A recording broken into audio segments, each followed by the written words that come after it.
And greetings. Happy Thursday. Welcome to the Steve Deace Show here, live and on demand on BlazeTV radio and podcast alongside Todd Erzin and Aaron McIntyre. I am Steve Deace, and we are brought to you today by a brand new partner on the show. I want to highlight you. We always like to welcome new partners right here off the jump. Lassie Health is where you want to go and look if you are looking for an alternative to the current spiraling cost of health insurance. Now, it's not health insurance. It's access to health care in case you want it without all the red tape, restrictions, and inflated costs. Coverage starts as low as just $30 a month. You get transparent pricing, comprehensive coverage tailored to your needs, and access to healthcare services without breaking the bank. There's no annual or lifetime caps on services. You can start a plan at any time. For as low as $30 a month, you can get over 400 prescription medications for free unlimited virtual mental health counseling, free 24/7 virtual urgent care, lab tests up to 60% off, imaging tests up to 75% off, procedures and surgeries over 50% off, and that is their entry-level plan right there. That's their most basic plan. All right, that just goes to show you Lassie Health is a game changer. Check out affordable plans that put you in control of your health care at healthylink.com/Steve. For a limited time, get your first month for free, up to $100 off eligible plans. So get healthy, be healthy, stay healthy without breaking the bank at healthylink.com/Steve. And we welcome them here to the program. We welcome you as well. Coming up today, Theology Thursday. This would normally be the week that we'd get into the mailbag. But since I kind of called an audible last week, I thought there was something we had to address that pertained to the subject matter, but maybe it was a little bit more of a broader application. We're going to go back and make up for that this week, if you guys are okay with it, and go back to our verse by verse. We're in chapter 3 of Romans as we speak. That'll be next hour. So you do not want to miss that. There's so much stuff going on. I don't even know where to begin. We've got a Congressman, Rich McCormick, coming on here at the bottom of the hour. If you're wondering who he was the only guy that asked any good questions of Anthony Fauci a month and a half ago when they had that complete, crap show of a hearing. Okay. So if you don't know where to begin, let's begin where we always do. Let's go to Aaron's rundown of what happened while we were away.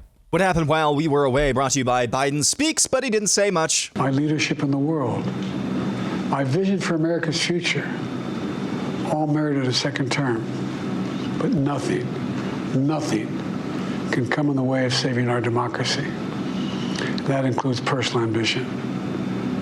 So I've decided the best way forward is to pass the torch to a new generation. Biden addressed the nation in what's believed to be a taped message from the Oval Office last night, explaining, but not really, why he's dropping his re-election bid. The Biden White House, from Karine Jean-Pierre yesterday to Biden's address last night, are being uber careful to avoid saying the president is stepping down from his re-election bid for health or cognitive reasons. Burn that shit! Burn that shit! That was the scene earlier in the day in Washington, D.C., as a horde of pro-Hamas orcs were shipped into the Capitol for the expressed purpose of wreaking carnage before and during Israeli Prime Minister Bibi Netanyahu's speech before Congress. The mob tore down American flags, replaced them with so-called Palestinian flags, and burned the former. The orcs were violent, sorry for the redundancy, vandalizing historic monuments, and at points, police had to use pepper spray to disperse the hordes. It's amazing, absolutely amazing. Some of these protesters hold up signs proclaiming gays for Gaza. They might as well hold up signs saying chickens for KFC. Right now, outside this building, not that many, but they're there, and throughout the city. Well, I have a message for these protesters. When the tyrants of Tehran, who hang gays from cranes and murder women for not covering their hair, are praising, promoting, and funding you, you have officially become Iran's useful idiots. Netanyahu thanked the United States for its continued support of Israel during its ongoing conflict with Hamas, but the prime minister caught flack from some right-wingers for these comments. October 7th is a day that will forever live in infamy. Suddenly, heaven turned into hell. 3,000 Hamas terrorists stormed into Israel. They butchered 1,200 people from 41 countries, including 39 Americans. Proportionately, compared to our population size, that's like 20 9/11s in one day.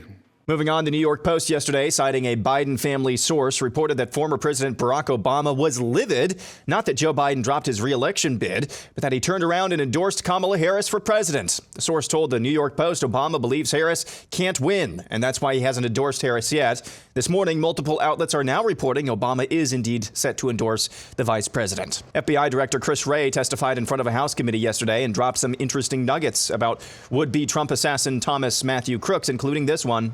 One of the things that I can share here today that has not been shared yet is that we've just in the last couple of days found that from our review, to your point about devices, analysis of a laptop that the investigation ties to the shooter reveals that on July 6th, he did a Google search for, quote, how far away was Oswald from Kennedy? And so that's a search that obviously is significant in terms of his state of mind.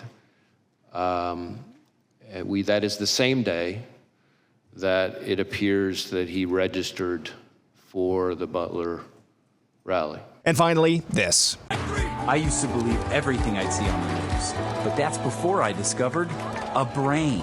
A brain is meant for everyday use. Those living with moderate to severe stupidity have seen immediate improvement in common sense with a brain. I thought the government had my best interests at heart, and then a friend told me about a brain. Talk to your doctor about what news sources you obey. A brain may also lower your desire to take life-altering advice from celebrities. Getting lectured about my carbon footprint from people with 3 private jets used to make sense. But thanks to a brain, now I can think for myself every day. When my disregard for third-grade biology began to flare up, I knew it was time for a brain. Do not try a brain if you're allergic to a brain. Common side effects may include accountability, discernment, homeschooling your kids, a better understanding of economics, awareness of the stupidity of socialism, and diarrhea. For tethering yourself to reality, the only no-brainer is choosing a brain. Ask your doctor if a brain is right for you. For more information, visit tryabrain.com. And that's what happened while we were away. Aaron, I want you to mark this tape, and I don't even remember what the leader in the clubhouse was up until this point, but as of today, July 25th, that is your new leader for Video of the Year coming up in our year-end show in December. I'm going to have to write this down. That video is absolutely incredible. Make sure you write this down. As of today, I mean, that it's incredible. I mean, that video is absolutely incredible. Also incredible, our friends over at First Cup Coffee Company who are the reasons that Aaron was able to do his montage today. It's brought to you by them, the Christian-owned Patriot Coffee Company that stands for the same values of faith, family, and freedom as you. And they've got a flavor for every freedom-loving American, and they don't sell burnt coffee like the big box stores. It's shipped to you within days of being roasted with the roast on date right there on each and every bag. All right, if you want to try it today, firstcup.com is where you want to go. Use the promo code DACE for the discount. Firstcup.com, promo code DACE. Again, that's firstcup.com, promo code DACE. All right, a couple of items that I want to highlight in Aaron's montage. There's 3 points I want to make. Number one, on the idea that they're saving democracy over there. This is a democracy so sacred. It's a democracy so precious that we have to suspend democratic principles in order to save it. Such a sacred democracy. Such an incredible democracy, as Ewan McGregor's Obi-Wan Kenobi kept saying it in the Star Wars prequels. But what about democracy, Anakin? Yes. This is the heart of the buy-sell-hold submission we had yesterday. Over 50% of Democrats probably would say it's okay to steal an election as long as they save democracy. Which means that word, you keep using that word, I don't think it means what you think it means, to quote another movie. Yeah. But it's such a sacred democracy. Such a precious democracy, and it is a my precious, if you're picking up what I'm laying down there. So sacred and precious that we just had to nullify the votes of everybody that cast a ballot in the Democratic primary for the last 4 months. Just had to nullify all those votes. And then not give them a mechanism by which they're working now on just doing have you guys seen this? I saw this morning. They're working now on doing a voice roll call before the convention. so that they would just hand her the nomination before they even get there and go through the pomp and circumstance. That's being discussed in their media now. I read that this morning. So it's such a sacred and precious democracy that we had to try to assassinate our political opponent. That's how precious and sacred it is. By the way, the dude Googled how far away was Oswald from JFK and then registered for a conference right after that, or registered for an event right after that. That was the Trump rally. And that didn't... Does anybody know why does anyone know why we have all this equipment to monitor everything we do and say, I can Google... How about I Google, I finna kill Trump in 10. Okay? I Google this, and then what if I register for the Trump rally right after that? Should that not flag something? What is the point of all this surveillance equipment, of us being constantly under surveillance? And is that not just as on the nose as it gets? I'm going to Google how far away was Oswald from JFK, and then my next bookmark is registering for the Trump rally, and then I'm going to shimmy up a wall with a rifle. They're going to shoot me from 400 yards away, even though I'm less than 150 yards away, and they couldn't stop me from getting that close. Come on, man. Come on. It's so on the nose. I'm not even sure what he said even happened. I rolled my eyes at that. Did he actually do that, Google? Yeah. You know what was remarkable yesterday too? You said you didn't watch too much of the Chris Wray testimony yesterday in front of Congress. Usually this guy is just full of non-answers, evasive, will never actually talk. I'm not familiar with that. You'll have to refer that to blah, blah, blah. You'll have to do that. And he was, it was kind of run-of-the-mill evasive. But on this topic, he actually went into detail about what he knew for once. I'm not accustomed to that from Chris Wray or really anybody in government. So everybody's spider sense should be tingling then, is what you're telling me. It's just weird. So they just went out and the benign, innocent explanation is that he was very forthcoming about this issue because it makes another government law enforcement agency look really, really bad. Yes. And so that's the benign, innocent explanation for why he was so comfortable and really cordial, even with some of these lines of questioning. But man, that's weird. So, I always like to say that history doesn't just repeat, it also rhymes. The Devil Has a Greatest Hits album, just re-racks it for new generations. So we went out and found another guy with Maggie's drawers, okay? Who wasn't a good shot, and he somehow, in the case of Oswald, stood on a street corner in one of the largest cities in America, holding pro-Castro, pro-Soviet, pro-communist signs and handing out literature, and that somehow in the Cold War era, where kids are being taught at school how to duck and cover from nuclear bombs, okay? When atomic bomb sirens are happening next to tornado siren and fire hydrant or fire threat alerts and tests. In that era of hyper paranoia, a guy is just openly in an urban area in one of the biggest cities in America, just handing out anti-American communist literature, and just managed to get a shot within, 50, 100 yards from JFK from a perfect angle. Didn't get anybody's attention at all. In the paranoia, we've got McCarthy hearings happening in this era and everything else. And Lee Harvey Oswald just walks into the Texas Book Depository, wasn't flagged by anybody, with a rifle, and assumes the position. Seems legit, right?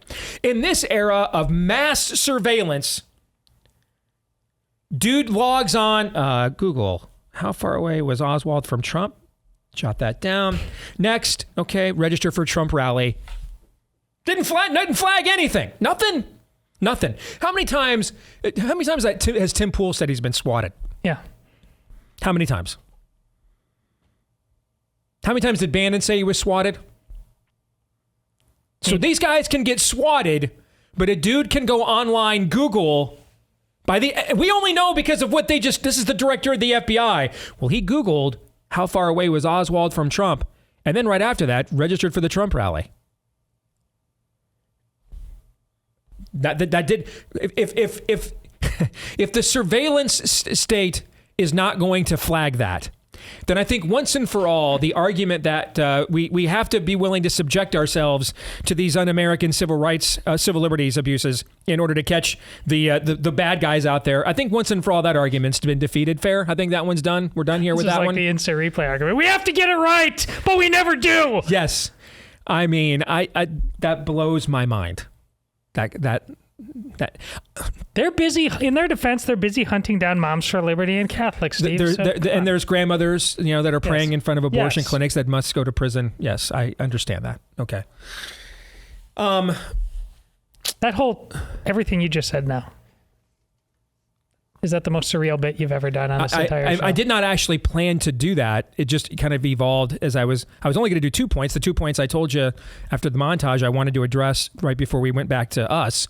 And then as I'm just organically talking, I'm like, that is some straight up, what right there. Okay. That is some bullshit right there. Okay. Dude Googled, what's that? How to kill president. What is a rifle? How to find bullets, where to purchase such paraphernalia.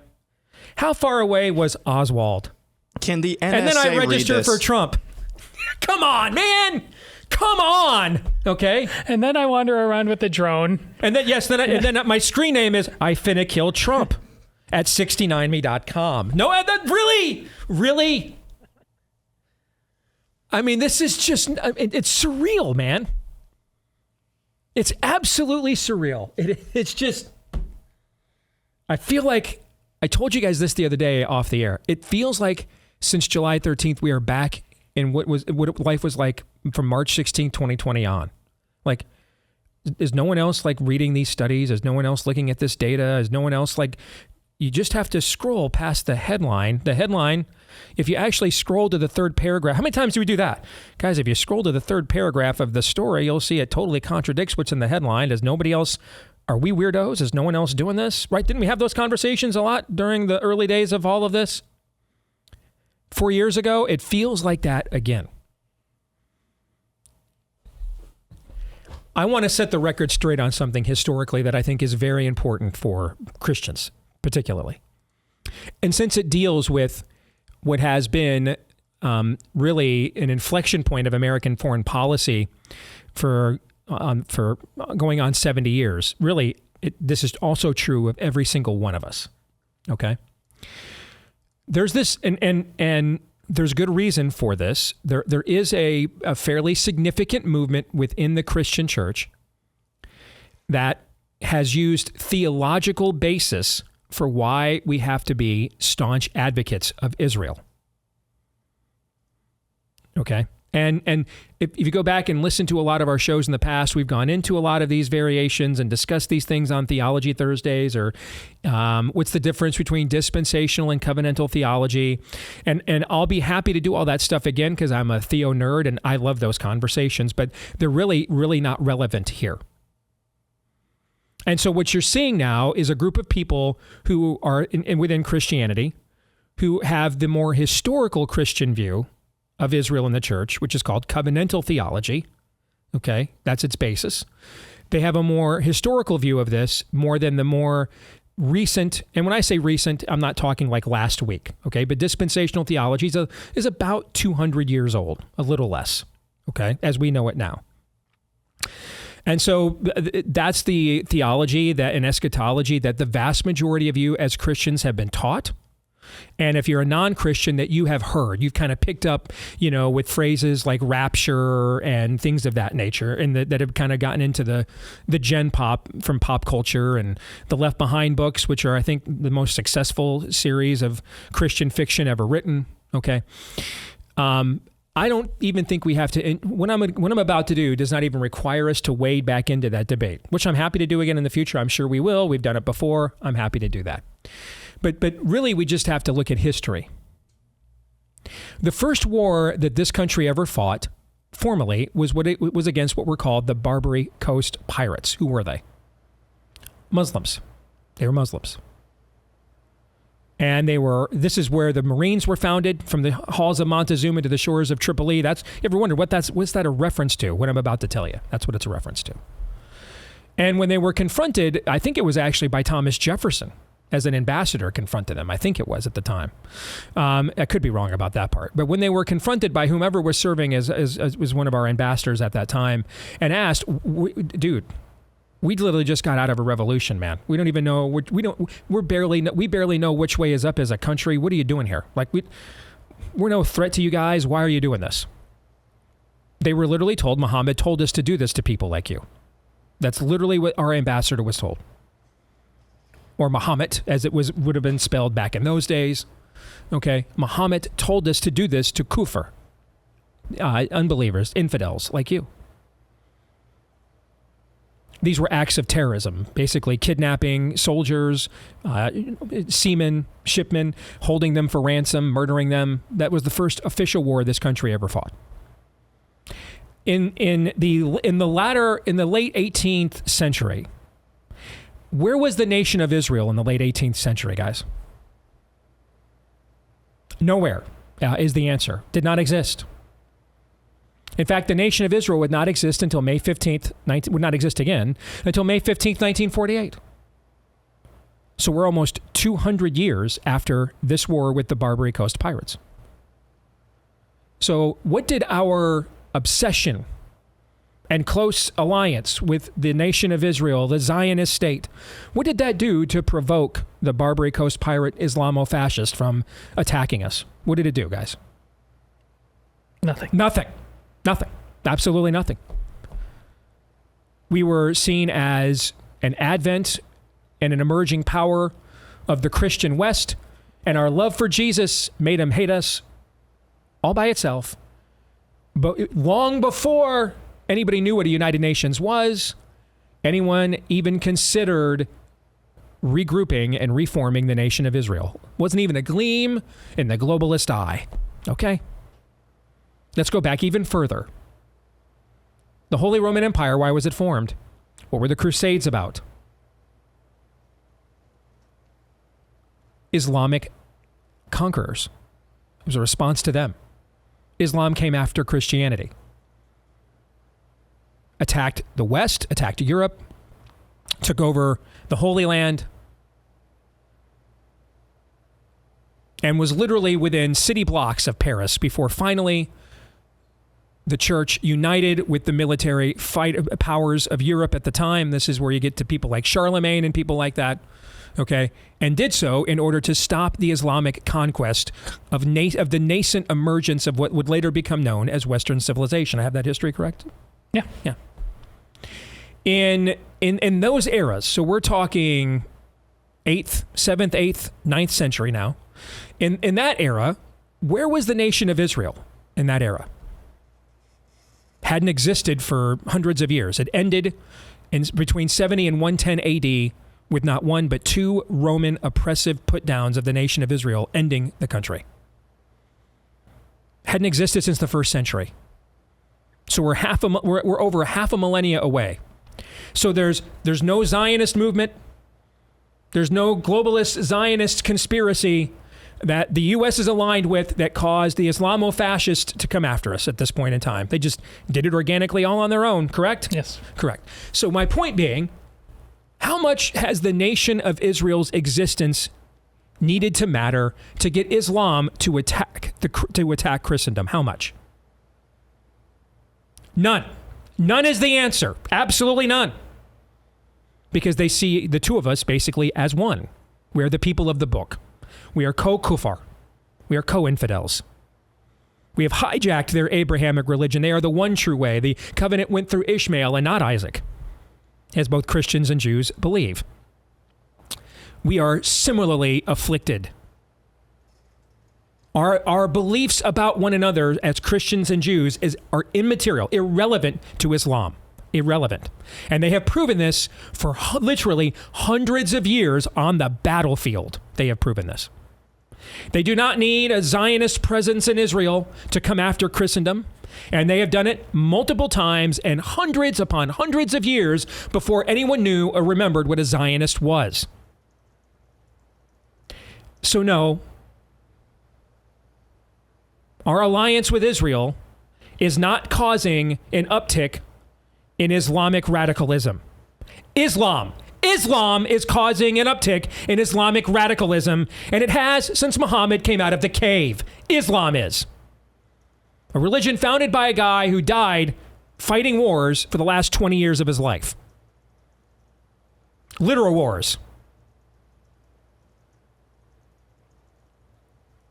You don't even need a theological interpretation here. You just need to see Islamic theology for what it really is and history for what it really was. That's all. And speaking of that history, it's playing out again right now. What I'm about to show you should be the defining image of this presidential election right here. Right here. Right here. This is it right here. This is the choose ye this day. Which way? Which way you want to go? Queers for Hamas and Islamo-fascist simps burning American flags outside your buildings and on your subsidized college campuses. Or the defiance you see there on the other side of that graphic with the American flag in the backdrop. One guy for all of his faults. And man, there aren't many shows on the right with a larger audience that have been more confrontational about pointing them out than this one has over the years, correct? For sure. But we also pointed out this guy's literally taken bullets from the spirit of the age. So this is the choice. When you boil it all down, this is really the choice. Is this graphic right here is the choice. That's really where we are. Which way? I can't make it any plainer than that graphic right there that our social media team came up with yesterday at the Blaze. That's it. That's the choice right there. Gentlemen, your thoughts? Well, it's fitting we end with that. As I said, the beginning was probably one of the most surreal things you've ever said, and you've spent your career trying to give people eyes to see and ears to hear anew. But the times that we live in, yes, there's nothing new under the sun. But for our people, our generation, born and believing in the greatness of America, children of the 80s, shining city on the hill, the reasons we celebrate July 4th, these colors, whatever. We are... The point of Steve trying to highlight that picture is like again, if we're lucky if this is still just the 11th hour. Because, quite frankly, it may have already struck midnight.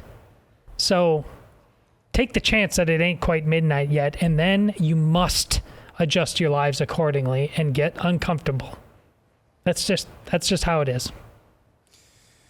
You know, I want to harken back to one of the key messages from the DeSantis primary campaign, which is that decline is an option.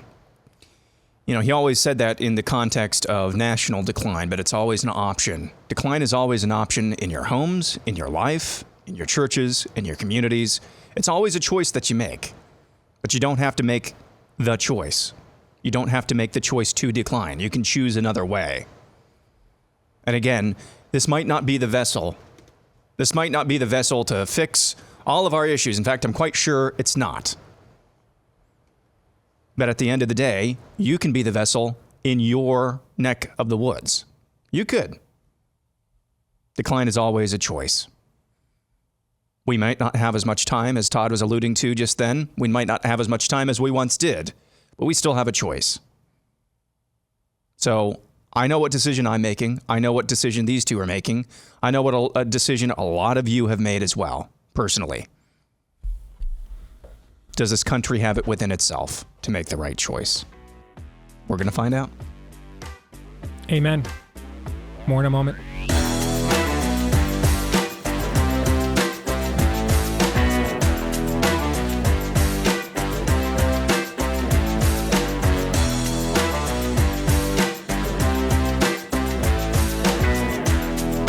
Weren't following the news, a massive hit to the U.S. dollar came earlier this summer when the Saudis did not renew their 50-year petrodollar deal with the U.S. So since 1974, Saudi Arabia has sold oil solely in U.S. dollars. And that was huge to our global economic dominance. And now they want some options other than the U.S. dollar.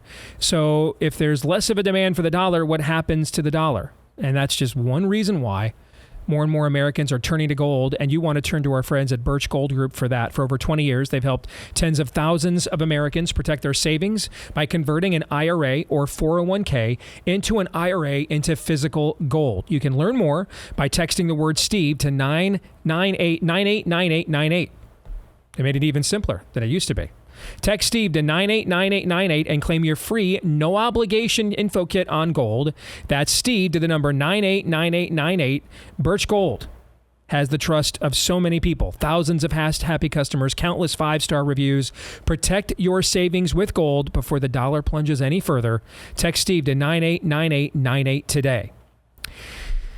Well, back in June, there was a hearing with Anthony Fauci with much anticipation that was largely a dud.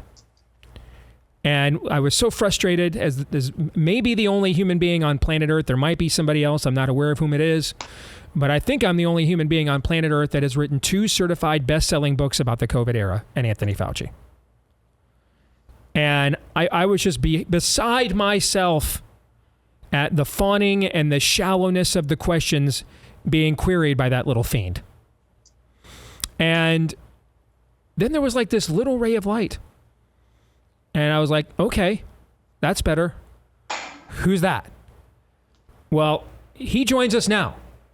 He is Dr. Rich McCormick, congressman from the state of Georgia and their 6th district. And he joins us here on the show. Congressman, it's a pleasure to have you with us here on The Blaze, brother. How are you? I'm doing good. Good to be with you today.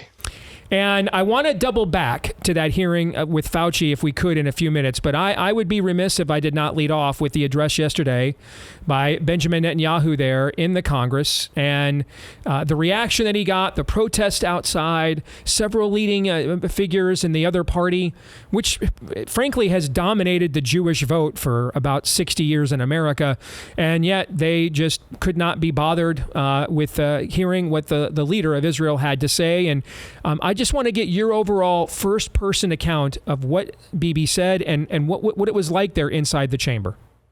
Yeah, absolutely. First of all, I want to say it was a powerful speech, probably one of the best speeches I've heard in the chamber in my short time in Congress. He was succinct. He was to the point. He used some humor, but he also he talked about how important the United States is to Israel and Israel is to the United States as their sole true ally in that area. I mean, true democracy. I mean, we have some of the friends, and I've been all over the Middle East. I served a couple of tours in the Persian Gulf, a couple of tours in Africa, and I'm very thankful for places like Jordan. I think Jordan's been very friendly to us. Saudi Arabia continues to moderate, but really, if you want to talk about an age-old, not just religious ties, but I mean, just the entire strategic importance of Israel. He did a really good job of linking this up. And then he also talked about how the radical Islamic fundamentalists view us. And he's so spot on when he talks about us being the big Satan. Israel's a little Satan, but we are known as the big Satan. People are taught to hate us. Matter of fact, what was appalling is yesterday, you saw protesters literally go after the Liberty Bell down at Union Station, graffiti, destroy things, spray paint, all kinds of stuff, take down the flags, burn the flags. Now, I know it's a right that you can burn the flag, but you're not allowed to steal a flag and then vandalize property. That's illegal. Those people should have been arrested. Spot on right there. That was very disappointing. But last night, myself and several other congressmen went over there, replaced the flags, albeit with smaller flags, but nonetheless, the point was made that we're not going to be bullied. We're not going to be held down. And we certainly shouldn't have people literally spraying Hamas is coming and raising a Hamas flag on American soil. Are you kidding me? A terrorist organization and then burning our flag? Golly. I mean, not just judgment by God, judgment by us. We should have put those people in jail for sure, for terroristic threats, for vandalism, for theft. It's unbelievable we didn't do more. Very disappointing to me, but we stand strong, and I thought Netanyahu did a really good job, as well as outlining how they have done everything they can to avoid civilian casualties. And war is a horrific thing. I was in the military for 21 years. I was an ER doctor for 4 of those, a Marine for 16 of those, and war is a horrible thing, but they have done everything they can to fight the cleanest possible war they could.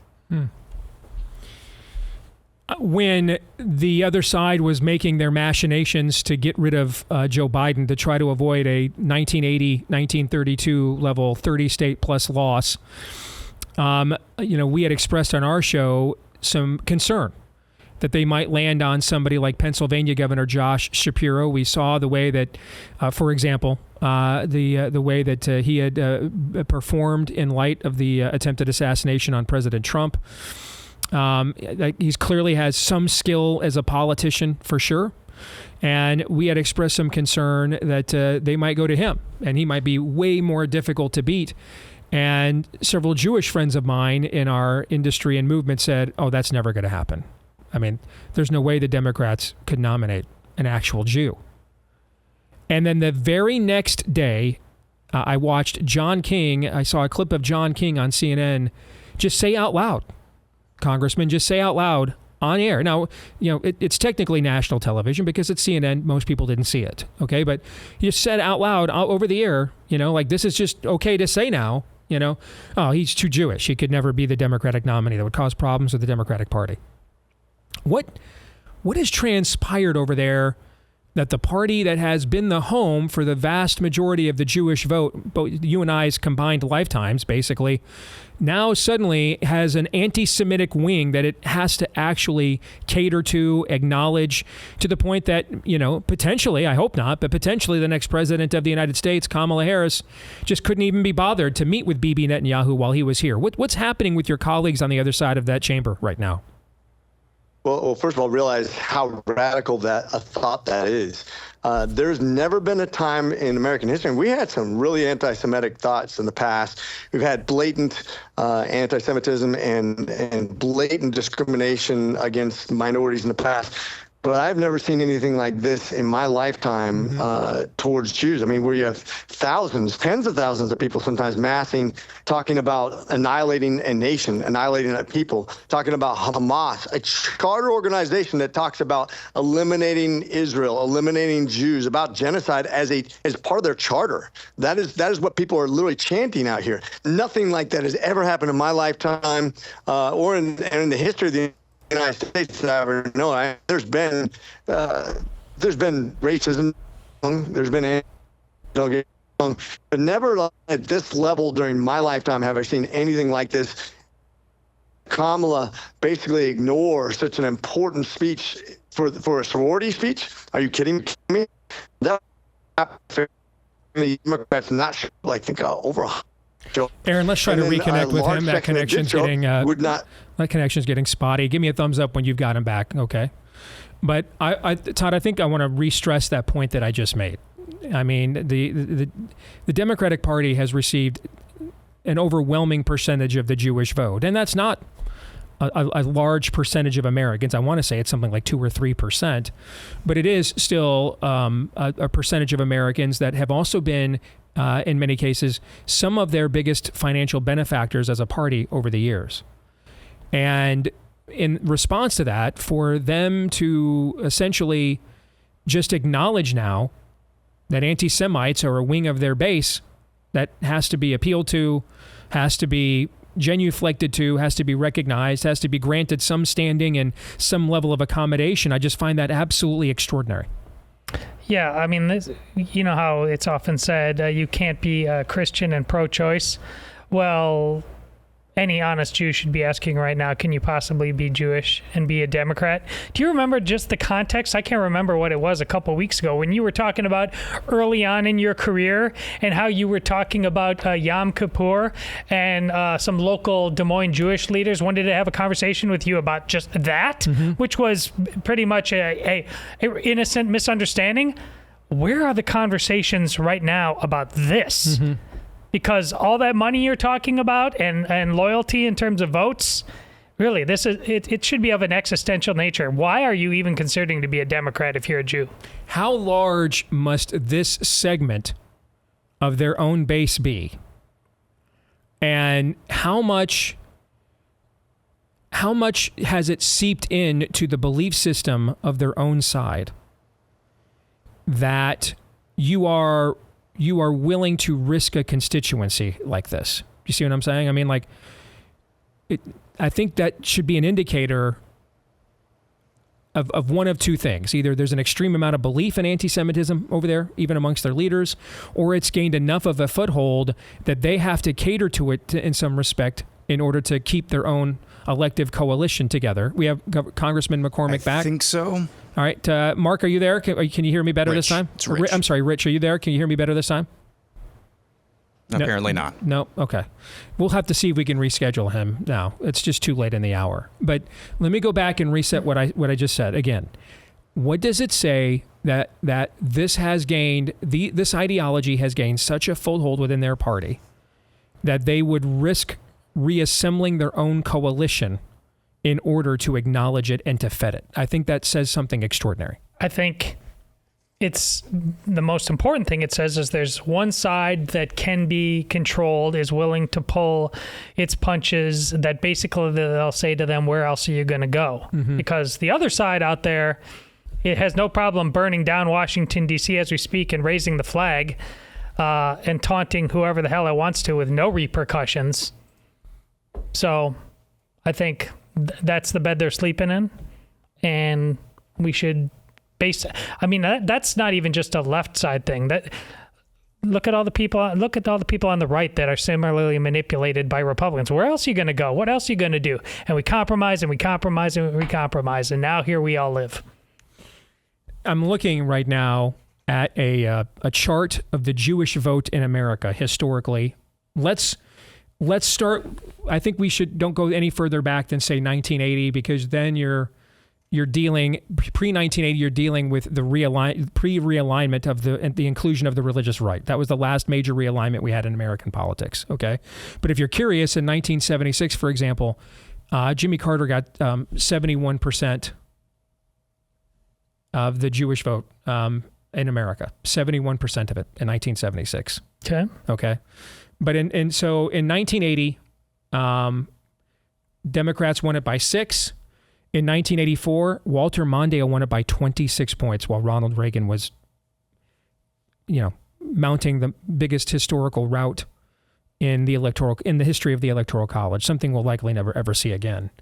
Dukakis, who got destroyed by George H.W. Bush, he won it by 19 points in 1988. Bill Clinton got 80% of the Jewish vote in 1992. Bill Clinton did. So when I say that this has been a reliable Democratic voting bloc for as long as you and I can remember, this is how far back this goes. Now, you do begin to see, in 2000, Al Gore won the Jewish vote 79-19 over George W. Bush, 79-19. You do believe to see with 9/11, okay, you start to see some of these margins, narrow a little bit with Islamic radicalism on our shores. No, you don't see that actually. In 2004, Kerry won it 76-24. In 2008, Obama won it 78-22. In 2012, Obama won it 69-30. In 2016, Hillary won it 71-24. And Trump got 30% of the Jewish vote in 2020. And that is the largest percentage any Republican had received since 1988, when George H.W. Bush got 35. This it's not even like it's been getting closer to Republicans, so they feel safer to just abandon that vote now. You see what I'm saying? This is an 80%, well, let's be conservative, 70% demographic for Democrats. And one that is, anti-Semitism is demonic. I also don't think demographics are bigotry.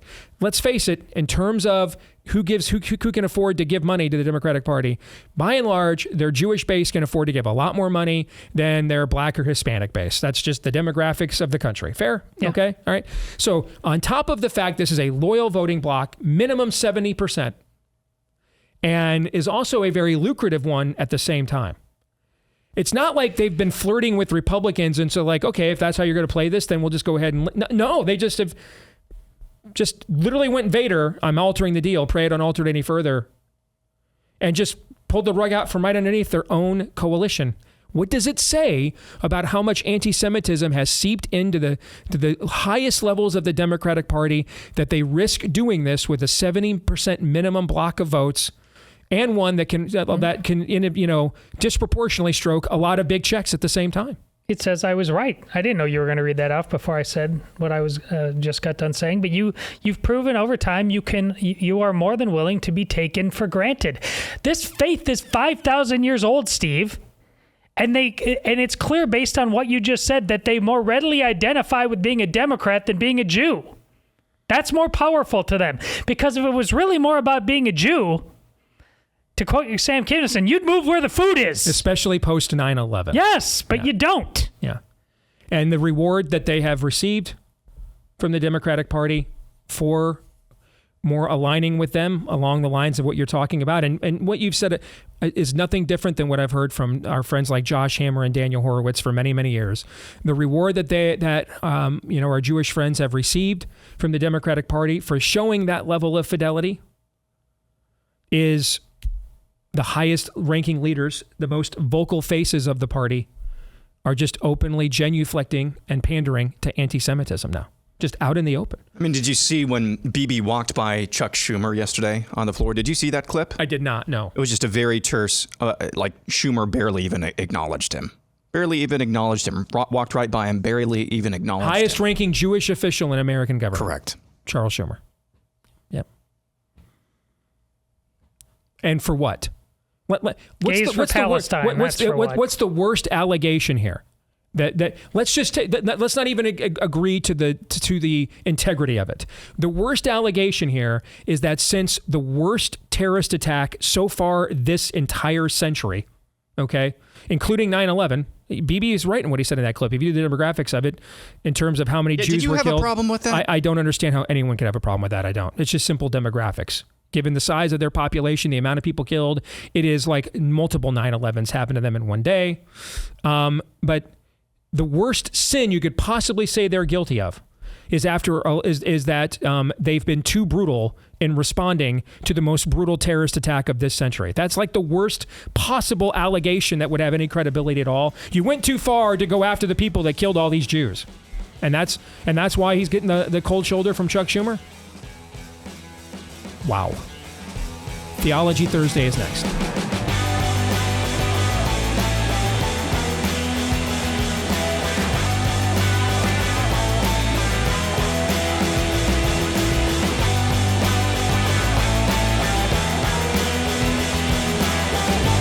All right, back here with Hour 2, live and on demand on Blaze TV, radio, and podcast. Steve Deace here with Todd Erzin, Aaron McIntyre, and all of you. And you can let us know what you think about what we think via the stevedeace.com inbox by emailing us, steve@stevedeace.com, DEACE. Like us on Facebook, me, we, and Gab. You can follow me at Steve Deace Show on X, Instagram, TikTok, and also Getter. And if you are on the podcast version of the program, thank you so much. Please, if you have not yet done so, leave us a 5-star review. And we thank and applaud all of you who have for your applause for us. And then also hit subscribe or follow if you're tuned in on iTunes right now. And that way, every time we do a new show, you can tune into it right there in your feed every single time. This part of the show brought to you by our friends over at Jace Medical. We again are lamenting where we are at right now as a culture and a society, and how little you can count on your government to do its job.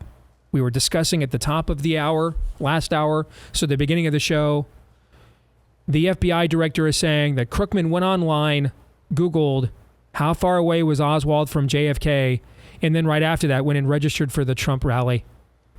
As one would do. As one does. And so we've got all this surveillance equipment, this never-ending surveillance state. We must be monitored down to the point of reach around to get on a plane. Now, only to have Math Club Killer Google how far away was Oswald from Kennedy, and then right after that, register for the Trump rally, and no alarm bells go off. Anybody else think you just can't trust much of this? And if you're not, you might not be thinking. So here's what I'm thinking. You know, same exact kind of stuff we saw with the healthcare system during COVID. Make sure you've got a backup of your healthcare. And that's what our friends at Jace Medical want to help you with the Jace case. You can get backups of some of the greatest antibiotics we've ever discovered, whom may be the next on the chopping block, maybe the next to be deemed dangerous. Don't prescribe right when we need them the most. But then you can also expand your Jace case as well for medications that your loved ones need to make sure you've got that peace of mind as well. Get it today. Get the Jace case today, JASE. JaceMedical.com is where you want to go. JaceMedical.com. And if you enter the code DACE, my last name, at checkout, you'll get a discount there on your order. All right, so code DACE at checkout for the discount on your order at Jace Medical, JASE, JaceMedical.com. All right, let's continue on Theology Thursday. And normally we would do, for the end of the month here, your grab bag. But since I hijacked on an Audible last week's discussion to discuss something that I thought was very timely and important for us to discuss, and hopefully you agreed, I want to make sure we get back to the word here to make up for it this week.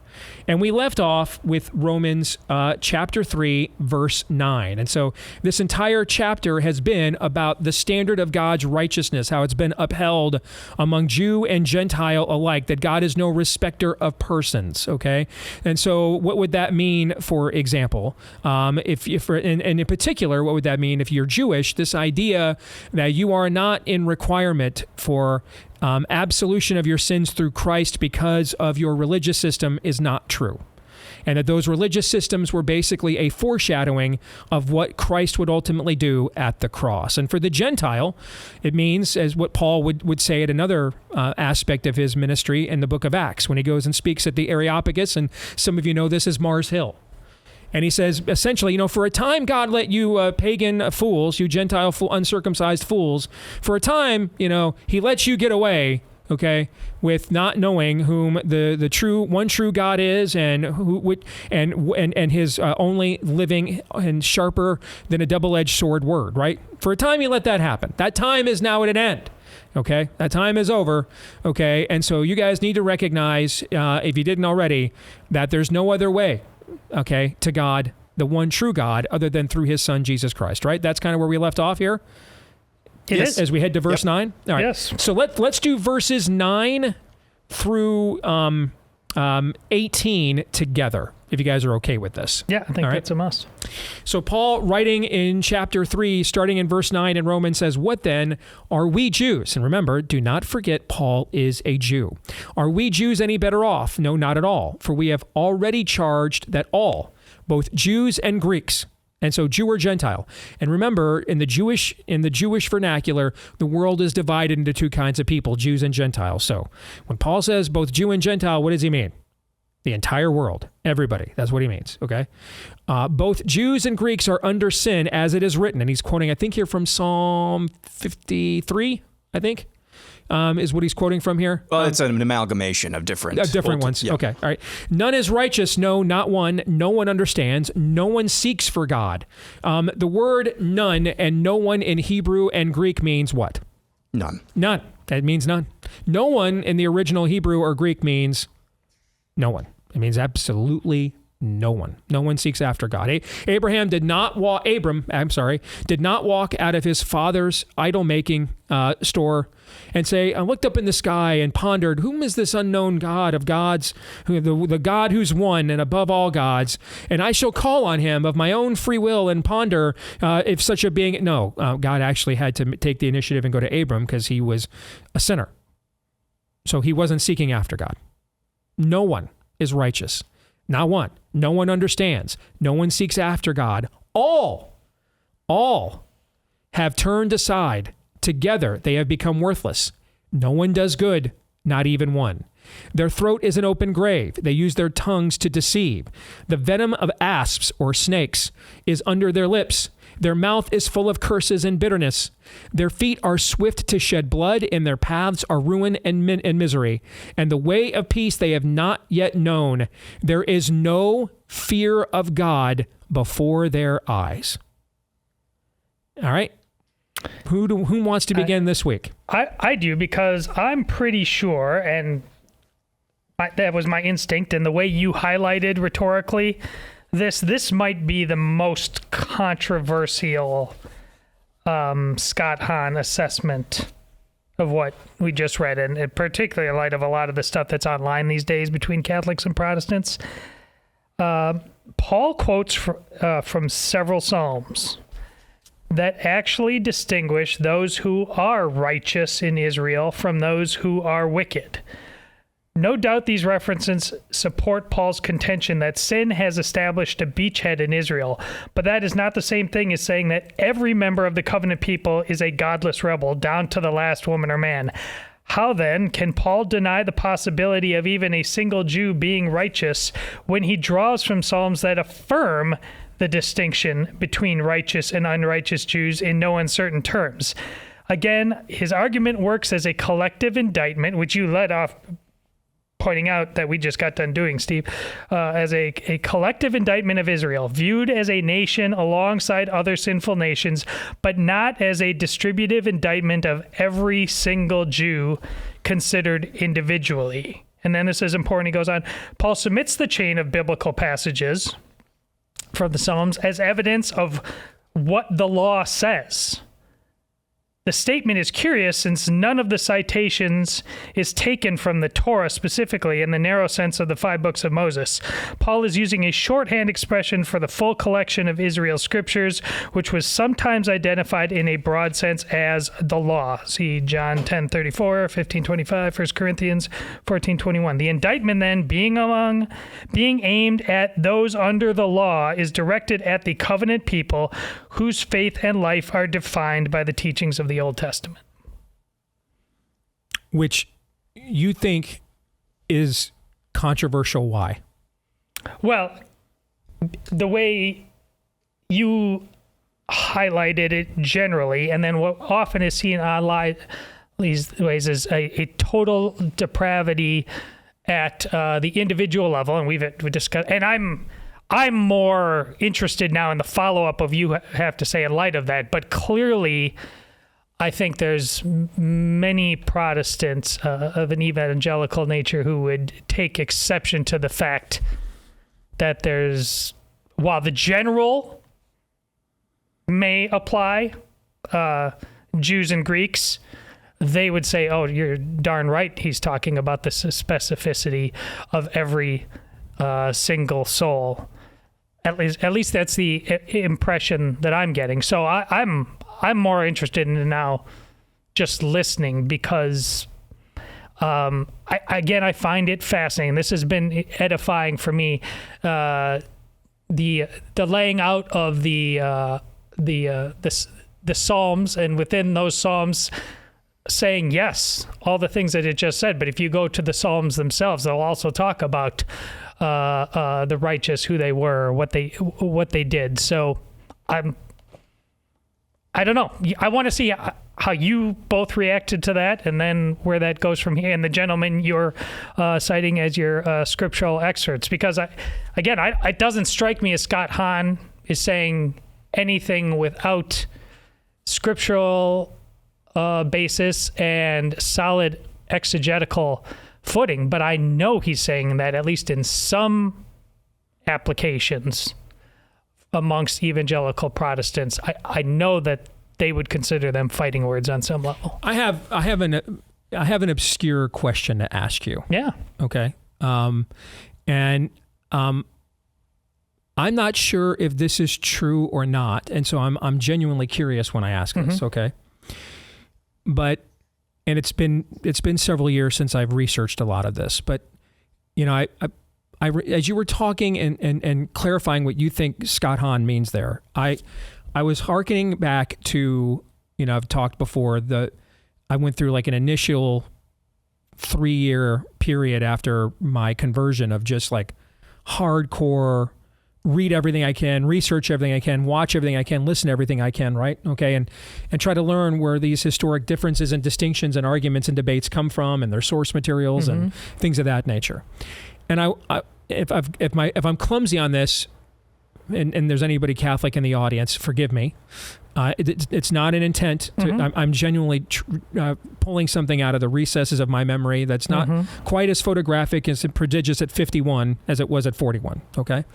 But I seem to recall coming upon something or a reference to something called baptism by desire. Does that ring a bell to you? Oh, yeah, I've heard of it, yeah. Okay, you have heard of this? Yes. Okay. And it's the idea that, well, I don't know. I'm asking.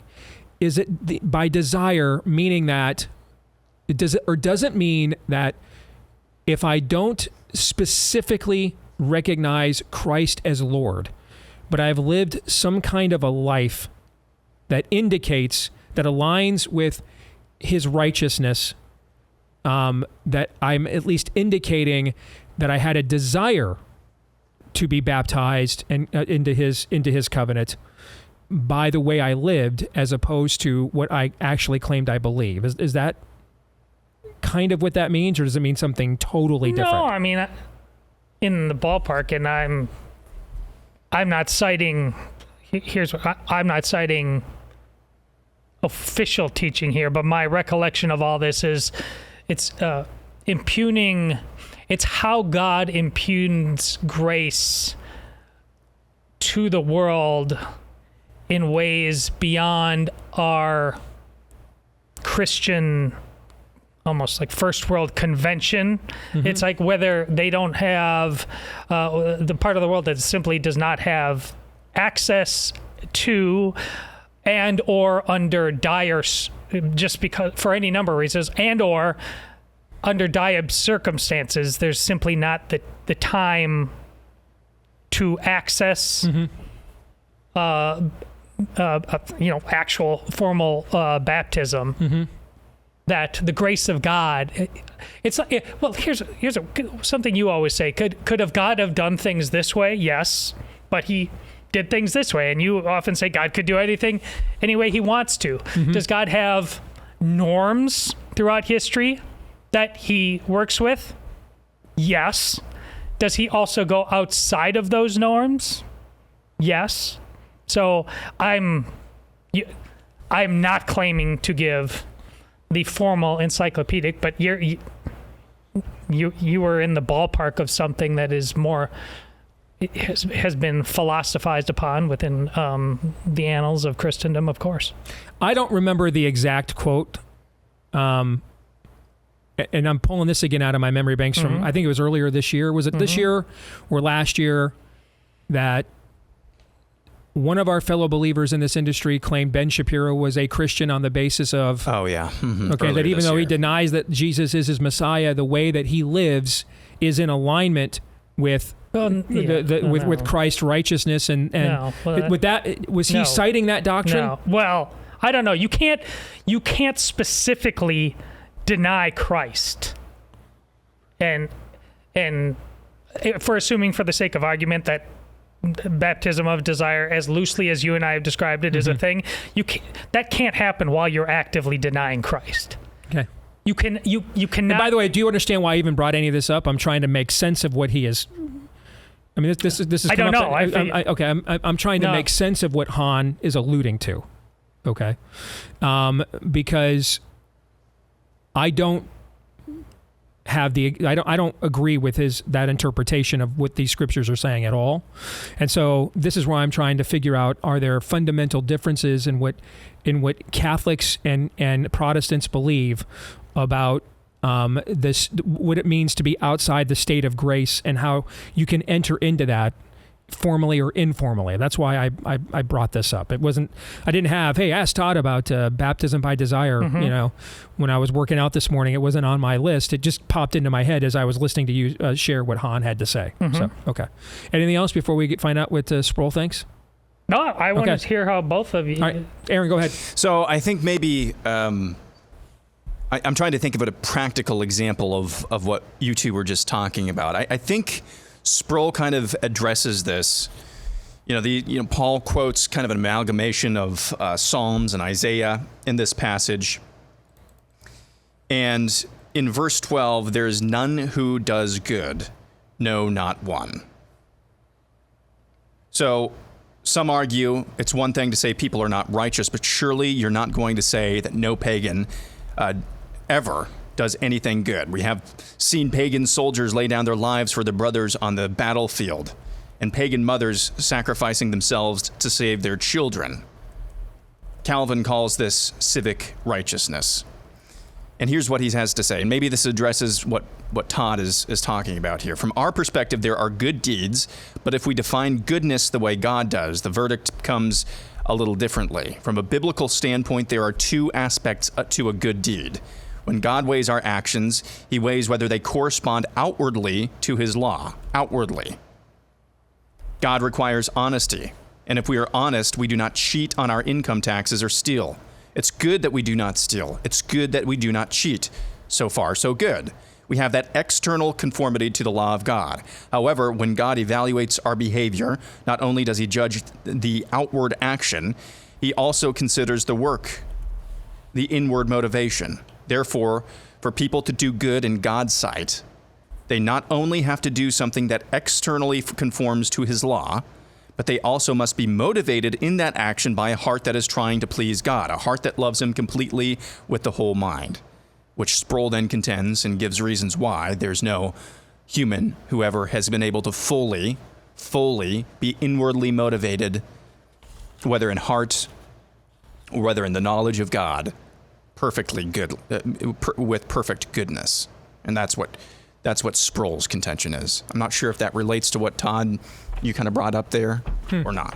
What would you say in response to that? Well, why don't you go to your and see where the hangs in the balance? He says many of the same things. I was just reading it as I was looking at it before I went to Aaron.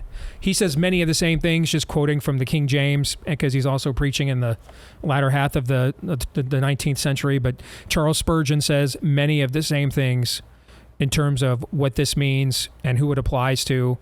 And he was a believer in total depravity, that everyone was a sinner. Not utter depravity, not the same thing. Okay, and that's kind of the distinction I hear Sproul drawing there, Aaron. Correct. Okay, that we are able to do good things on some level because we still claim the mirror image of God. We are reflecting his image back to the world, okay? We're not beyond redemption. We're not incapable of doing good things, okay? What we're talking about is the kind of good, though, that makes up and for the sins that we have committed, that absolves us of our sin, the stain of our flesh. That's a different standard of good, okay? And that's why Jesus says no one is good but God. Legislating morality versus legislating righteousness. Correct, yeah, okay? And so those are some of the themes that Spurgeon gets into here as well. Yeah, I think that distinction about what you've said about utter depravity. And that's why I asked you about, oh, by the way, I didn't finish that. I should finish that. So utter depravity means we're beyond redemption. We are incapable of showing any light whatsoever, okay? Total depravity is the idea that because is the sin, the stain of sin, all creation groans, as Paul writes, I think in this book actually, that the stain of sin is so overwhelming that we could not possibly bridge the chasm of holiness between us and God, no matter how hard we try. Yes. Right? Okay. Agreed. And that's what total depravity means. Okay. And so therefore, because of that, God must initiate. God must act. Okay. That we cannot come to an understanding of him, and we cannot come to a saving faith in him unless he takes the initiative with us and acts. And all throughout the scriptures, he has to take the initiative every single time. That's what total depravity means. Agreed. Catholics have no problem with that. I think this is the second time now where on this show we've got to something where we find out why the three of us can have conversations that seem much more edifying and constructive than happens often online in these things. And it has to do with what you said, the difference between total and utter, and when we've talked about scripture, you said the difference between sola and solo scripture, which you alluded to a couple weeks ago. And I think I'm encouraged because actually I hear I don't hear three men yelling at each other in what we've read so far. Now, I will say, in fairness to that, and I think because we're all friends, I can say this to the three of us and everybody would get it.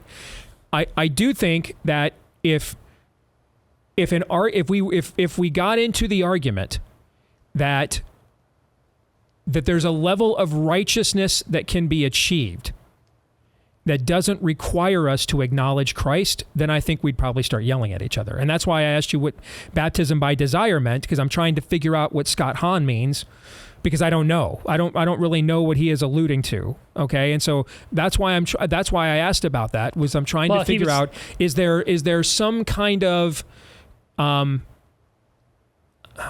use the term because I don't know how else to rephrase it. Extra biblical. Okay, is there some sort of extra biblical insurance policy embedded in Catholic teaching that those of us who are sola scriptura would not be aware of or acknowledge? You see what I'm trying to say?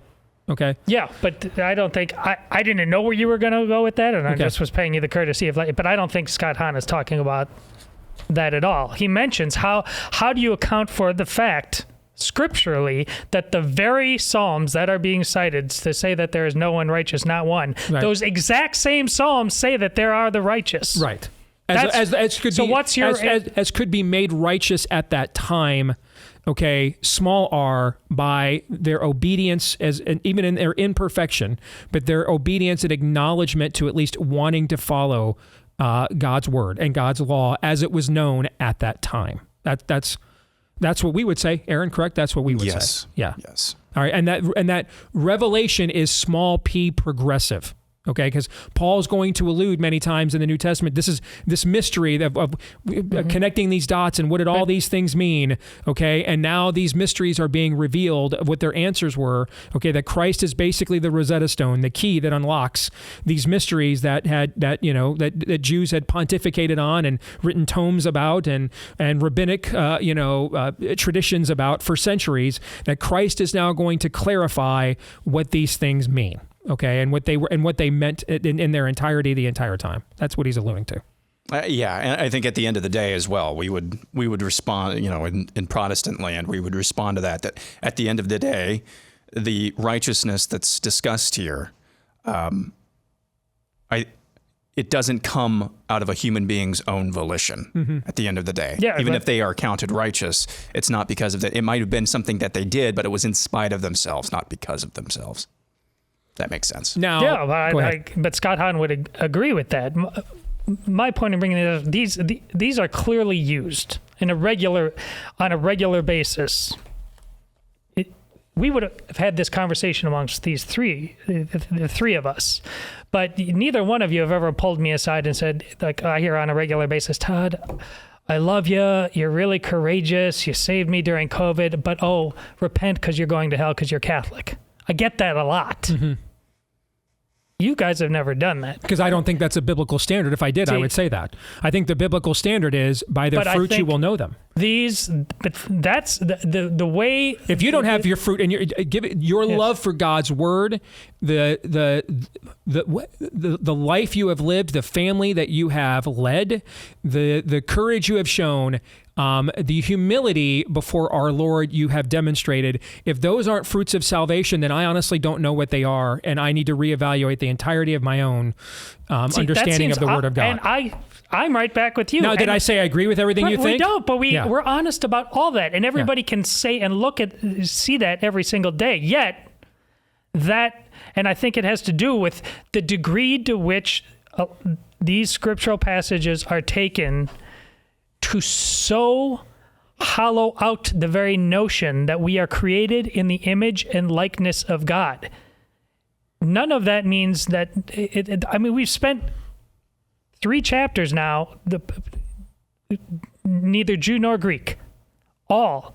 And that's where we just got done leaving off at the passages before this. Now, I'm willing, now, just like I've got your back on the fruit of on what ultimately is the standard for salvation. Mm-hmm. Historically, we have to be honest, when some of these questions were raised in given times in history, hey, I just want to have a debate, I just want to have a discussion, people were kind of told you weren't allowed to have these kinds of discussions and these debates. I mean, the church has not had it did not have, necessarily say, yeah, come now, let us reason together. We love to have these disputations. That it wasn't the most open forum, I guess, for having these kinds of conversations and debates about what do these things actually mean. That's historically accurate as well. Fair? Oh, yeah. What? Yeah. I mean, Douglas Wilson said in our show yesterday, when Luther nailed his 95 Theses to the door, he had no idea he was going to start, essentially, World War I. He had no freaking clue. He thought he was just asking for an academic, debate. He had no idea that literally the very foundations of Western civilization were going to, be at stake with the various questions that he was asking. What would have happened if the bishop would have just shown up and just said, "Hey, let's have a conclave and have an open conversation and debate these things"? I have no idea what would have happened. I don't know. Maybe, I don't know. We'll never know what would have happened. But that's not the response that he got. Basically, the response he got was, shut your hole and know your role. That was basically the response that he got. When I say that, and I thought that was implied by that, it's absolutely a two-way street now and within history. But there's the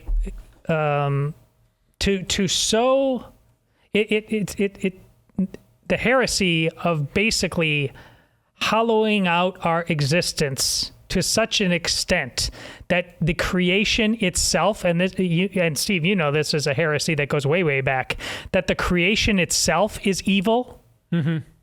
That's what I think which we're into Gnosticism and things of that nature with that. Upon when we, and that's what Scott. Now here's where I'm giving Scott Hahn a lift. I'm imputing what I think where he would go next with this, but that we are not. Yes, we are. That's utter depravity. Mm-hmm. I mean, we're garbage. Mm-hmm. No, we're not. God knows every hair on our head. We're not garbage. We're not created to be garbage. We are created in His image and likeness. Correct. And God did not die for garbage. No. Yeah. So, but more and more, we keep seeing me walking up to that path that we're spit on the ground, and I think the three of us have no truck with that, but I'm seeing the otherwise quite frequently out within the Twitterverse of people who consider them quite serious. Aaron, you just have something you want to add here before the break? Well, I definitely want to talk about verse 11 when we come back, if we can. I think that I need to think about what Todd said a little bit before responding to that. Okay.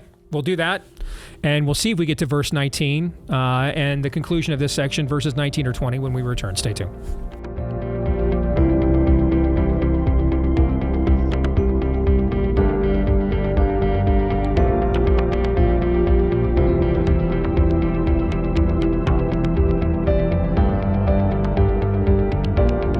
There are those who lead, and then there are those who follow. And if you're going into the real estate market, chances are you can't lead yourself. You need an agent. But where would you find one that you can trust, especially in these unprecedented times? Bing, bing, bing, bing. Indeed, all the bing, bing, bings. Make sure you go to this website because the name says it all. realestateagentsitrust.com, again, is where you want to go. And there you're going to find an agent that we have validated, verified their track record of success before we list them in the database there and recommend them to people like you. And a lot of times you're going to find they're from the same audience right here with the Blaze as you. So you have values in common too.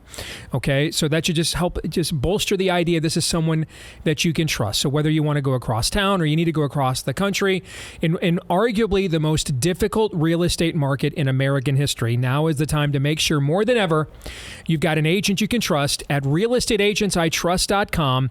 That's realestateagentsitrust.com. All right, so Aaron, we kind of continued on with Todd the conversation that he was alluding to before we went to the break, and I think both of us kind of now have a better understanding of what he was addressing or where he was coming from. So I want to give you a shot to go ahead and respond to what he said there in our Theology Thursday study. Yeah, I think Todd's concern is he sees a lot of professing believers extolling the perfection of God at the expense of God's creation, particularly human beings. And it is in talking about this during the break as well, that there is an inclination to use our fallen nature, whether it's in different branches of theology or what have you, an inclination to use our fallen nature as an excuse for not doing. That we are only spirit beings, basically. Yes. And our actions don't matter. And that's clearly not what Scripture teaches. Which is closer to the Gnostic heresy, Correct. Actually. Yes. Yeah. So I think I understand, and I'm jiving with what Todd is saying now. I mean, it's not on our list of partners to promote today, but I'll bring it up. There's a list, that's the David Bahnsen book about work we're talking about. And this is a lament that I have with American Protestantism, is the complete jettisoning of tradition. I'm not in favor of either saying tradition is sacred on par with Scripture. If I were, I'd go to church with Todd. Nor am I in favor, though, of acting as if it has no value whatsoever. Okay? No value whatsoever. And this idea that, well, and that's how you end up falling for these kinds of canards. And that's why you see a lot of Protestant believers where church in the suburbs is like the Greek experience, not the Christian experience. Oh, I want to get in that with verse 11 here. Yeah, you're not given. What do I mean by the Greek experience? To the Greeks, work, engagement were for lower menial tasks beneath them. Contemplation, pontification, personal betterment, okay? Those were the hallmarks of the Greek life. What do you see happen in a lot of American suburban churches? I'm not engaged. I'm not personally involved in what's going on out there. There's way more discussions about how I can be home more with my kids than how I can actually set the right example and leave a legacy for them. Okay, which is, by the way, I'm not saying, work and never be home, but the idea, though, if you take that to the meaning that work has no value, then okay, yeah. and being a stay-at-home dad on Zoom, okay, that goes too far the other way. And then the idea of personal betterment, okay, much of megachurch suburban Christianity is on the Protestant side, how to be better at things, rather than how to be on mission. Because the incarnation, as you were pointing out during the break, we again mirror that image too. Okay? The hope of glory, as Paul writes in Colossians, Christ in us, Christ alive in us and through us. We are, just as we mirror him, we all carry the image of God. We carry it all the more post-salvation. Now we have the hope of glory within us. Christ is shining through us to others. Yes. All right. That incarnation wasn't a one-time event. It carries on and forth in each one of us. We are temples of the Holy Spirit. There are missions for us to fulfill.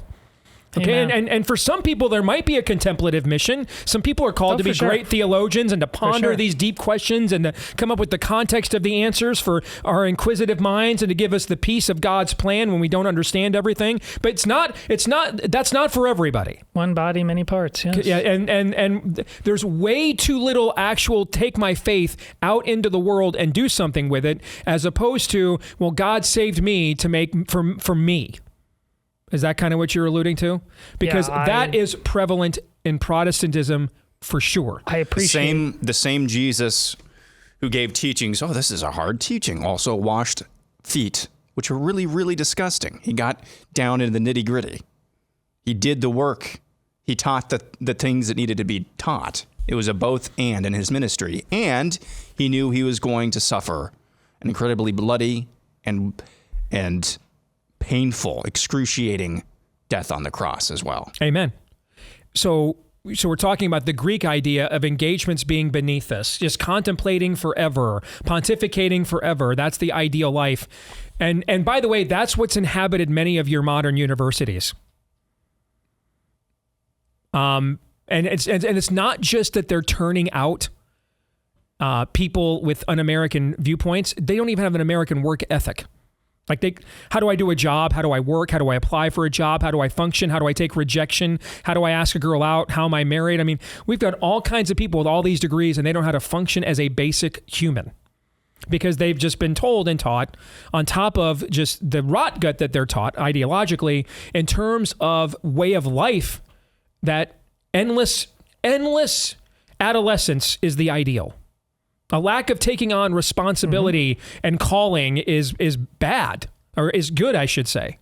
And the mission true is you. You're the mission. YOLO.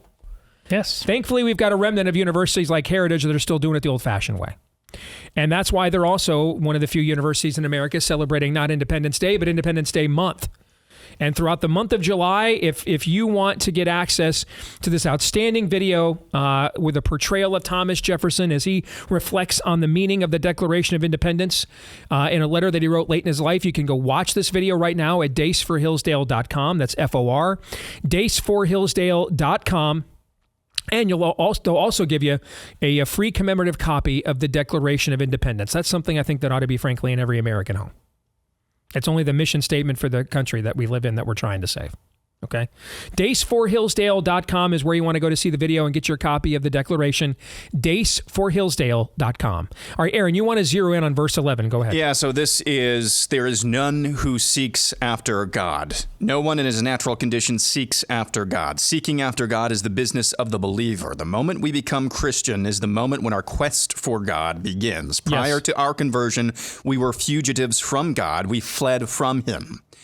Churches today structure worship, teaching, and preaching toward the pagan to help him find what he desperately is searching for, but just cannot seem to uncover. Yes. But it is foolish to structure worship for unbelievers who are seeking after God when the Bible tells us there aren't any seekers. It manifests as a failure to understand the things of God. If we understood the things of God, we'd know there's no such thing as unconverted seekers. And he goes on to quote and channel Aquinas in talking about this very question is, it seems like Elon Musk is seeking after God sometimes. It seems like various unconverted pagans we see out there, maybe in popular culture, they're asking questions, they're seeking after God, but really, at the end of the day, what they might be coming to close to the moment of following him, really. But what they're actually looking for is peace, joy, love. They're actually seeking the accoutrements of the quest for God, not actually God. They're trying to score a touchdown without the ball in their hands, essentially. Mm-hmm. And it's foolishness for churches. You just invoked the suburban mega churches. It's foolish to structure your worship service for believers to try to find unconverted. It doesn't make any sense. You're trying to give the pagan something that they can only have when they search for actually begin their quest for God and convert. And cease being pagans. And to cease being pagans. Yes. So anyway, I thought that was important to bring up in this. I mean, the entire model of the modern American church, from Willow Creek to Saddleback, which basically are the progenitors of much of this, is just 100%. It's the upside down, inverted model of what you see practiced in the scriptures. It's just not. The ratio of evangelism to discipleship that we do in the modern American church is upside down, meaning that we did mission trips, to go find unbelievers, but that was an external operation of the church. The main messaging of the church was the equipping of the saints from the pulpit. You see what I'm trying to say? That evangelism was a missiology that occurred external, from what occurred on Sunday mornings. Sunday mornings was about equipping the saints to keep them on mission. The whole ratio, and it's the opposite. Now it is, the teaching is shallow on Sunday to reach the broadest audience of people possible, and a whole bunch of people come forth and claim they gave their life to Christ, and then you look a year later, let alone 5 or 10, and the fruit just isn't there, false conversions. They did feel guilty about their sins once, and they got that off their chest. They got it off their chest. But now they're not on any form of mission. The fruit is not there. You see what I'm trying to say? Yeah. You made them, they're like, oh gosh, I feel better, thank you. I knew what I did was wrong and I just needed my conscience assuaged, No, you are not your own, sir. You were bought at a high price, the price of someone else's life. This isn't about clearing your conscience. It was about creating one. Giving you one. Not clearing it, giving you one. Understanding what it means to actually have a conscience in the first place, because it's not about, I'm sorry if I offended you. I didn't mean to do that, or my intentions were good. I want to take this load and burden off of me. Yes, Jesus will do that for you, but for the intent of giving you a conscience now, so you can actually be whom he created you to be. And that's going to take some discipline or discipling. And our ratio in the church in America, in the Protestant church, I can't speak for what goes on your side of the street. Don't go there on Sundays. On my side of the street, I can tell you what goes on. The ratio is 100% upside down. It's like 80% evangelism on Sunday mornings, 20% discipleship. And a lot of times that 20%, you got to come back again on Sunday nights, where they do the real teaching for the people who are actually the true believers, that won't worry about driving people away and not putting as much in the collection plate, I'm sure, coincidentally. And I think it's what's interesting, and that's my frustration, and fascinating how this dovetails with what we've been talking about. That's a problem both on the too harsh side and on the too mild side. Correct. We could have done this if this technology existed 75 years ago. I might have a completely different... I might be saying, guys, we're like doing no outreach at all. Like you're only just, and we're just baptizing the same children. We're not reaching out in the community. Yeah. We got a lot of people, our neighbors, they're voting the right way. They're flying American flags, but they're not in church on Sunday. They're total heathen. You see what I'm saying? It depends on, understand the signs of the times in which you live. And the temptation to err on the side of grace or truth. Okay. And, the Gospel of John says that Jesus, full of grace and truth, simultaneously. All right. Yeah. So we err on these things, and the pendulum swings back and forth in different eras. But we are in an era now where everyone's heard how much God loves them. Everybody's heard Jesus is the my buddy. My Jesus, Jesus, wherever I go, he goes. We've all heard this, and it hasn't worked on this era. So guess what? Instead of doing what doesn't work, unless what we're just trying to work is a big fat collection plate. If we're trying to do that, keep going on, and then understand what synagogue of Satan really means when you go to meet your maker, and he teaches you the word hireling. Okay, but if you really think you're doing good, all the fruit of the culture says you're not. It says the exact opposite result is occurring from the seeds you claim you are planting, which means, as they said in the movie Mr. Mom, you're doing it wrong. Yes. What we need now, the pendulum is swung so far now that we've gone from the love of Christ to Jesus is my buddy, or as Aaron said last week, the worship songs were Jesus is my boyfriend. Okay, it's time to now make Jesus Lord again. Okay. It's time to understand what the fear of God means again. It's time for the old-time religion again. The pendulum's gone too far the other way. All right, I'll give you the last word here, Todd, in just a second, all right? Let me make sure I mention our friends over at Lumen. Do you mind for just a minute? Yeah, go. All right. They're the world's first handheld metabolic coach. It's a device that measures your metabolism through your breath, and on the app, it lets you know if you're burning fat or carbs and gives you tailored guidance to improve your nutrition, workouts, sleep, and even your stress management. So all you got to do is breathe into your Lumen first thing in the morning. You'll know what's going on with your metabolism, and then they'll give you a personalized nutrition plan for that day based on your measurements. You can also use it during the day if you want, before and after workouts and meals, so you know exactly what's going on with your body in real time. This might be what you're looking for to figure out, why am I stalled out or not making the progress I want? This may be the key to give you the information that you're looking for about your metabolism, because that is your body's engine. All right, so if you want to take the next step in improving your health, go to lumen.me, Lumen, lumen.me/Steve. That's lumen.me/Steve. You'll get 15% off your Lumen purchase when you do. That's lumen.me/Steve. All right, and you'll get 15% off at Lumen, Lumen, lumen.com/Steve. All right, Todd, go ahead. You just laid out the too mild side perfectly. Either it's a childlike nursery rhyme, or it's just adult therapy. So either way, you're just me. You're never sent on mission, because it's never relational, which then you're just defying the Trinity. But on the too harsh side, you end up at the exact same place. I'm saved, but the world has gone to hell in a handbasket. Let it burn. I'm just going to sit here, and you don't go out either. Mm-hmm. See, they're both heretical. Correct. You're not going out. And that was my frustration. If people are just garbage, you're saved, but they're garbage, I don't know how you square that with the mind of God. He's ultimately relational. And yes, mock the sing-song church over there, but if you're not going out either, you've set yourself apart in a way that, quite frankly, yes, there is a setting apart, but you're not doing it in God's way. I just would say amen to that, Aaron. You? In 30 seconds? Yeah, the same. There is a lot of stinking thinking everywhere you turn. A lot of stinking thinking. But I'm glad we're able to have these conversations in charity as well. Yes. The bottom line is loving God with your heart. Yes. Loving God with your body. Yes. Loving God with your actions. Yes.